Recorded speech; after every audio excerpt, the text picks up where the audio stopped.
Hi all, നമ്മൾ ഇന്ന് discuss ചെയ്യാൻ പോകുന്നത് section 6.8 continuous functions of bounded variation function. അതിൽ ആദ്യം നമ്മൾ തിയറം 6.14 ആണ്. Let F B of bounded variation on A B. Let v of x, we have already defined this function earlier, v of x equal to set of all vf of ax where x not equal to a, 0 when x equal to a. If we define this function, variation function, then every point of continuity of f is also a point of continuity of v, and converse is also true. So we need to prove that if f is continuous if and only if v is continuous. Okay, so we will prove that. For the proof, we will prove f is continuous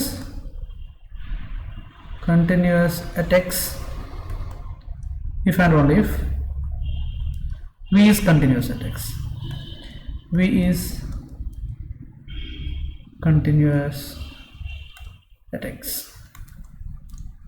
So first we assume v is continuous. Assume that v is continuous at x. Then we'll prove that this f is also continuous. So we know that this f is a bounded variation function. Then this f can be written as a difference of two monotonic functions. For we know that every monotonic function should have right hand limit and left hand limit. So this f, this bounded variation function also have the same property. This f has right hand limit and left hand limit at x. Okay, so it is enough to show that it remains to show that both the quantities left hand limit and right hand limit are the same at x. So for that we start with the points points of the interval AB from the right hand side of this x. Okay, so we start with a less than x less than y less than or equal to b. So we are considering all those phi comes from the right hand side of this x. So that will lead to the right hand limit of this x. So first of all we write 0 less than or equal to modulus of f of y minus f of x less than or equal to v of y minus v of x.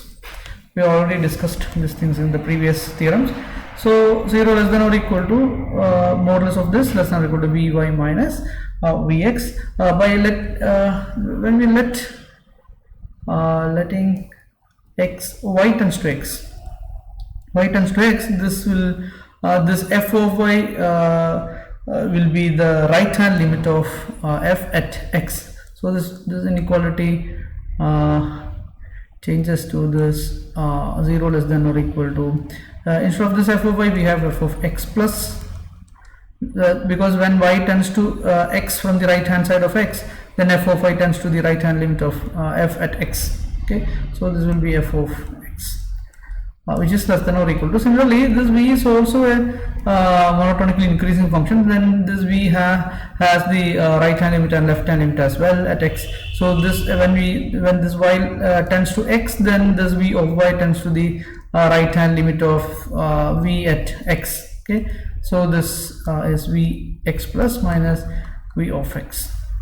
Okay, in the similar fashion you can get the other inequality as well, that is 0 less than or equal to f of x modulus of f of x minus f of x minus less than or equal to v of x minus v of x minus. Okay, so if you replace the same thing, this instead of taking this y from the right hand side of this x, choose y from the left hand side of this x, then that will lead to the this inequality. So our assumption is v is continuous at x, then these two quantities are the same, then consequently this f of x plus will be equal to f of x minus, both will be equal to f of x, because this, as x tends to as y tends to x, this v of x plus is the right hand limit of v, and this is left hand limit of v at x. and our assumption is v is continuous at x, then these two quantities are the same. So and both we know that since these are the equality, v of x plus that is equal to v of x minus that is also equal to v of x, because v is continuous. Okay, so we have this one. So this proves the continuity of f. Next we will prove the continuity of v as well by assuming that f is continuous at x. Now we assume f is continuous, that is, assume f is continuous.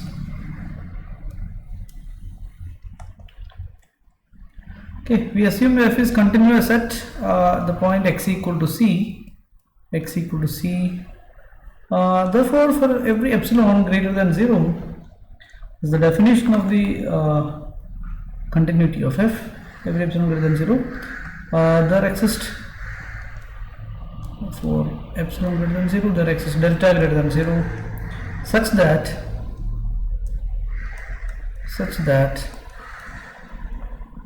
0 less than mod x minus c less than delta implies modulus f of x minus f of c less than epsilon for epsilon by 2. If epsilon is a positive quantity, then epsilon by 2 is also a positive quantity. So we can find a delta satisfying this condition. But we know that if we have this interval a b here, if we choose any c where this f is continuous, then if we have c here, then consider this subinterval cb. Okay, and what is vfcb? We know that this is the supremum of set of all sum corresponding to this p, where p is from the partition of cb. Okay, so this is the definition of the total variation vf of cb. Okay, so this is something like supremum, and if supremum means this is the least upper bound. Okay, so if we have this vf of cb minus epsilon by 2, so this will not be any upper bound for this set. Okay, so that means if this is not an upper bound for this set, means then you can easily find a sum, say sigma of p, which is strictly greater than this number. Okay, so since this is the supremum, then a quantity which is less than this vf of cb will not be a supremum. Then you can easily find at least one partition p such that whose sum is strictly greater than this number. Okay, for some partition p belongs to p of cb. Okay, what is the consequence of this? Then this sigma of p can be replaced by summation k equal to 1 to n delta fk. So from this discussion you can get for the same epsilon greater than 0, there exists a partition p belongs to p of cb such that vf of cb minus epsilon by 2, which is strictly less than summation k equal to 1 to n modulus of delta fk. So this is sigma of p. Okay, so corresponding to the same epsilon greater than 0 here, you can find a partition p satisfying this condition. Okay, that means you can easily find a partition here. This is our x0 and this is our x1, x2 and so on. Okay, then but we know that if you refine this partition with a point inserting a point here in between this x0 and x1, I would say that is x1 prime. Then if you refine this partition like this, if we refine p by adding x1 prime in between this x0 and x1. Okay, then the sum corresponding to P star will be greater than the sum corresponding to P. So this is the relation between these sum, because in the sum corresponding to P we have a term like this f of x1 minus f of x0 starting with this term plus etc. Okay, and if you consider P star, that sum will have this term f of x1 prime minus f of x0 plus f of x1 minus f of x1 prime plus the same terms here. Okay, the second term onwards from this sum is exactly same as the third term onwards from this sum. Okay, so the only comparison is this term is greater than this one. Okay, then you can say that sigma of P star is always greater than sigma of P. So if you insert a point in between x0 and x1, then the same inequality holds for P star as well. Clear? So you can insert as many points you want to this subinterval x0 x1, then the same inequality retains. Okay, so if you insert a point x1 such that x0, the distance between x0 and x1 is always less than delta, you can easily you can insert so many as many points you want in between this x0 and x1, but you need to choose a point, or you need to insert a point x1 or x1 prime in such a way that the distance between this x0 and the next consecutive point, the distance between those 2 points will be less than delta. Okay, so if you have such partition, then the same inequality retains. Okay, so we will without loss of generality, we will assume that there exists a partition in such a way that Vf of Cb minus epsilon by 2 is less than this. Okay, and the extra condition is modulus of x0 and the first point, whatever you inserted here, that is always less than delta. Okay, so there exists a partition, so we can rewrite the statement. There exists a partition, we call that partition as P. P belongs to P of AB such that Vf of Cb minus epsilon by 2 less than summation k equal to 1 to n mod delta fk, and this condition mod x0 minus x1 is less than delta. Okay, what is the consequence of this? This can be written as if you have this inequality here, then using the continuity when you extract or explicitly write all these terms from the right hand side, you can get that is the first term will be f of x1 minus f of x0 plus some k equal to 2 to n modulus of delta fk. So with the property that mod x0 minus x1 less than delta, but we know that f is continuous at this x0. What is x0? x0 is c here. Okay, so this is our c. Then c minus modulus c minus x1 is less than delta, then that would imply modulus of this, the first quantity is less than epsilon by 2 again. Okay, so this is the definition of the continuity of f defined here. Well, now you can write this is equal to epsilon by 2 due to the continuity of this f plus the other things. Okay, so what is this sum? This sum corresponds to the partition. If this is our partition, this is our C, and this is our A, and this is our B, then this is our x1. Okay, so this sum corresponds to the partition of this subinterval x1 to B.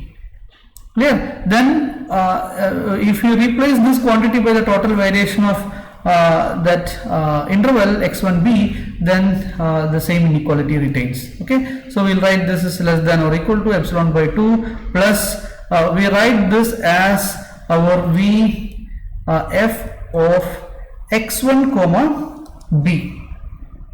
Okay, because this quantity is dominated by this sigma k equal to 2 to n delta fk is dominated by this supremum.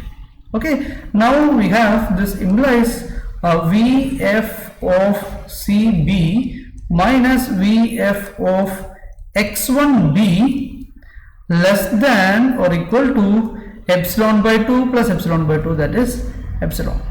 Okay, or strictly less than epsilon. When you apply the continuity, you can get the strict inequality, so you can get this less than epsilon. Okay, now we have Vf of CB minus Vf of x1b less than epsilon for any x1 in between this x0 and x1 here. Clear? So you can let this x1 close to C. Okay, so what would be this x1? Okay, for this is true for any x1 very close to C. Now you have this 0 less than or equal to V of x1 minus V of C, which is equal to Vf of, by definition this is Vf of Ax1 minus Vf of AC. In fact, this is Vf of, this is our interval A, B, C here and x1 here. Okay, what is this difference? Vf of Ax1, Vf of Ax1, okay, minus Vf of AC, Vf of AC. Okay, what is the difference between these two total variations? That will be the total variation of the subinterval. Okay, so you write this is Vf of Cx1. Okay, but you can write this Vf of Cx1 as Vf of CB minus Vf of x1b. Okay, so this can be written as Vf of CB minus Vf of x1b, but we know that quantity is always less than epsilon, so which is less than epsilon. Now we have for any x1 very close to C, you have this inequality 0 less than or equal to Vx1 minus Vc less than epsilon. Okay, now we have this result. Whenever we have proved this 0 less than x1 minus C, whenever this quantity is less than delta, implies 0 less than or equal to Vx1 minus V of C less than epsilon. So this shows that as x1 tends to C from the right hand side of the C, then V of x1 tends to this V of the right hand limit at C. Okay, so that will be lead to the equality of the right hand limit and the functional value. So V of C plus equal to this V of C. Okay, because as x1 tends to C, this tends to this V of C plus. Okay, so we have V of C plus equal to V of C. The similar fashion you can argue that V of C minus is also equal to V of C by taking the other subinterval AC instead of taking the CB. Okay, now you have this V of C equal to V of C plus equal to V of C minus. That will imply that implies V is continuous at x equal to C. Now we have V is continuous at C if and only if this F is continuous at C. So this proves the theorem 6.14. Okay, now we have theorem 6.15. This is not 6.5, 6.15. We have already proved that this F is monotonic, bounded F is of bounded variation if and only if F can be expressed as two increasing functions. Now we have, if F is continuous, then we know that if this F is of bounded variation, we already proved in theorem 6.13, this F can be written as V minus F. So this is our F. Okay, so this is two monotonically increasing functions. So if this F is in the theorem 6.14, we have already proved that if F is continuous, then V is also continuous. Okay, so if we assume if F is of bounded variation and continuous, then we have F is equal to V minus F. okay, where V is continuous and increasing. Okay, similarly this V minus F also, V minus F is also continuous and increasing because F is continuous. So this shows that the first part, if F is continuous bounded variation, then F can be written as a difference of two continuous increasing functions. Okay, now for the converse, we can easily write, suppose this F can be expressed as difference of two continuous monotonically increasing functions, say F1 and F2. So this is continuous monotonically increasing. Okay, this is also continuous monotonically increasing. Okay, then we can say that the difference, this implies difference is monotonically increasing. On the other hand, we can assume we can conclude this F1 minus F2 since both are increasing functions, so the difference is bounded variation. Okay, difference is of bounded variation because this is of bounded variation and this is of bounded variation. F1 and F2 are bounded variation functions as they are monotonically increasing, so the difference is bounded variation function that we have already discussed in the earlier theorems in this chapter. So, and we have the algebra of continuous functions. If F1 and F2 are continuous function, then difference is also continuous function. So differences of bounded variation as well as continuous. So this is a two-line proof. So this proves the theorem 6.15. Okay, in the next class we this theorem can also be stated by replacing this increasing by strict increasing. Then that will hold. This proves section 6 points theorems in the section 6.8. The next class we will discuss section 6.9 that deals with curves and paths. Okay, so that will be the last section of this module, and we will discuss that in the next class. Thank you.